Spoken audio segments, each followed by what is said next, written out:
Welcome to today's Hospice Education podcast. I'm Kathy O'Brien, and today I'm here with Katie Cowling, who is a counsellor in our emotional wellbeing team. Welcome, Katie. Welcome. I'm so pleased to be here. It's lovely to be here with you. Thank you. And today we're going to talk about a really important topic, understanding suicidal thoughts and protective factors. And Katie, I'd like to kick off by asking you, what exactly do we mean when we talk about suicidal thoughts? Such a good question and a good place to start, because we need to understand the idea of the word thoughts. So this is on a spectrum, because we could be thinking about it every day, every evening, every minute, or we could be having slight moments that we just consider, what would it be like if life wasn't here anymore? And actually understanding that suicidal thoughts can be such a big part of someone's life, but also can be such a small part of someone's life. And the thoughts come from that distressing feelings of hopelessness and the desire to be out of this pain that suicide tends to create in someone's body. So when they've got those thoughts, it's like they have no other place to go. It takes them into this spiral of darkness.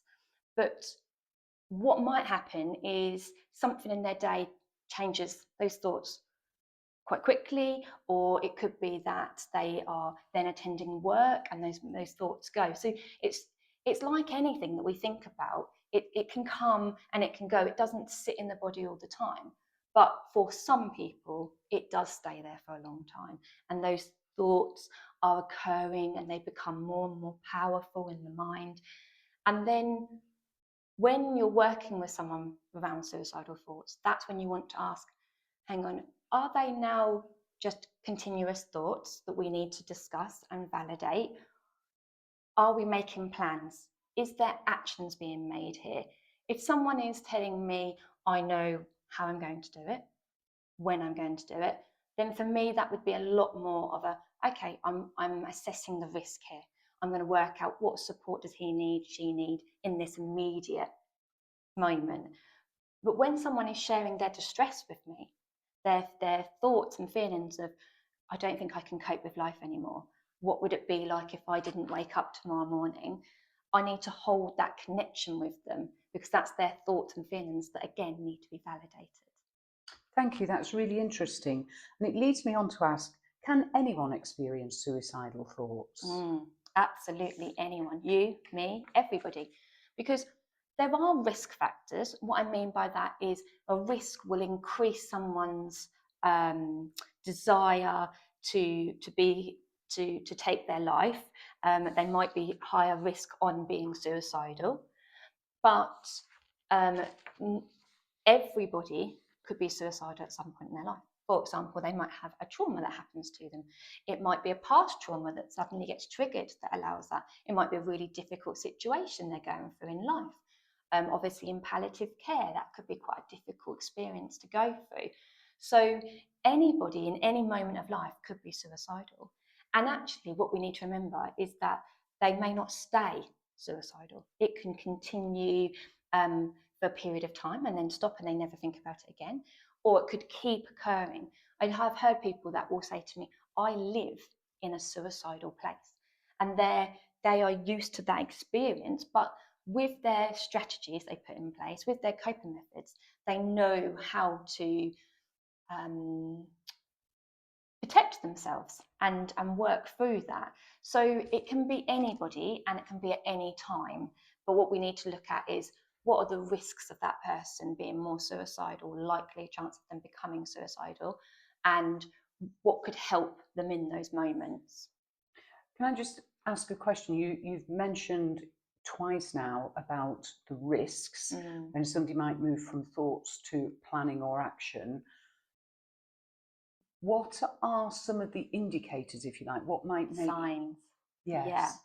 Now, such a good question, because my first thought would be to say to you, sometimes there's no signs, because we don't want to make you miss the signs, because actually sometimes it can happen and we literally do not see it in that person. But there are sometimes signs, if someone is talking about what it would be like, as I said before, what it would be like without living here, if someone is moods are up and down, like mood swing moods. It could also be things if they're handing things over to people, if they're trying to have to say goodbye to people, those kind of signs. And again, I really want to connect with that palliative care area, because that can be really difficult, because that is stuff that we would talk about quite a lot in palliative care anyway. So it's hard to see sometimes those signs that might be coming through. Withdrawal, like withdrawing from things. Well, if you're suffering with fatigue, you might not want to be seen to do those things. So it's quite difficult to see those signs, but it's important to kind of check in to see if there are signs of that, and to know that actually sometimes there is no signs. I think is really important to remember. Lovely, thank you. So you've talked about the signs and, some of the risk, but can you tell me a little bit about what the protective factors are and why they're important in suicide prevention? Okay, yeah. Now, I like to use these when I'm working with someone who has told me they're feeling suicidal, to help and encourage them to get support. So I also would say the protective factors are things you can explore with them. So it's like a collaborative way of working with them to understand what can you do in those moments that are going to protect you from feeling any worse, or making any actions, or making any plans. And I would also say to look at that when the person's not at their crisis point. What we don't want to do is put any shame or blame or judgment in that moment. We want to make sure that we are working collaborative with the person that's feeling that way. And when we're looking at protective factors, we want to see, have they got supportive family and friends around them? How have they got work that they are attending, or education, those kind of communities that they might have. They might have church around them, they might have even hobbies that they go to. It's really about trying to find what their purpose is, what their meaningful moments are in their life, and what brings them value to living, and finding that hopefulness again. And within their protective factors, you want to see where that might come from. But I want to really send a message there that what we're not doing is saying, oh, but what about your family? Because that then creates that shame feeling. And actually what we want to know is those protective factors are helpful, not like a sense of guilt around it. It's about actually who supports you. How do you know that? And lots of people do things that will help themselves, like have photos of people that they love to be able to flick through, or music that connects them with people. Because the biggest thing around suicide is that sense of connection.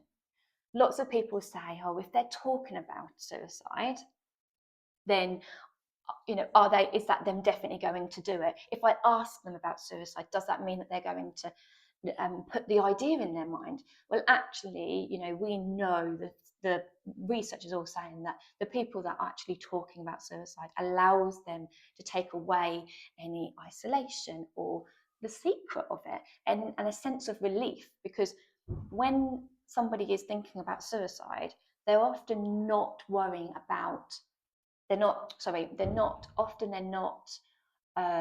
wanting to die. So somebody who is suicide may not want to actually die. It's about the fact they want that relief from this awful pain and feelings that they've got. And so we're wanting to work around, how do we help you see what can protect you from feeling like that? And actually talking about it is the way forwards, because it's not about putting ideas in their mind, it's actually about allowing them to be validated that this is how they're feeling, and I'm going to connect with you. I'm actually going to give you this time and care about you, and that can be enough to stop somebody in their tracks of, hang on, this is not where I want to go. Thank you. You've talked about risk factors and protective factors, and it seems to me that the area of suicide is incredibly complex. Can you say a little bit about are there particular risk factors that cause suicide? Are there certain protective factors that prevent suicide, or is it far more complex than that? Mm. It is very complex. You know, every single story, people's lives are so different. So it's really hard to say, yes, this is the protective factors you want to look for. This is the risk factors that are there. Some are seen as more, they will create more likelihood. So, for example, if somebody has had a suicide in their family life, so if somebody else in their family has suicide in the past, their likelihood of suicide themselves could be increased. That's not to say they definitely will, but there is just an example of where a risk could be that would heighten my thoughts of, oh, hang on, let's just hold this person close because I can hear that that's been a past for them. Do you know what I want to say? I want to say the people who are lacking connection would be my risk, would be my highest risk, and the reason I'm saying that's because it's so huge. You know, people who are perhaps working alone. So again, we know that there's a higher risk in people who are working rural, working with machinery, because they've got the resources to do so. But not just that, they're alone. They're working on their own all the time, and so there is that risk of connection is needed again. So for me, the risk is, are they getting enough connection with human people, with humans, to allow them to seek that need to feel like a being belonging and that meaningful and purpose again.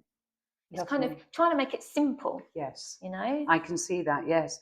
And what strikes me is that it's very important to talk openly about Mm. suicide, but many people are still very uncomfortable about doing so.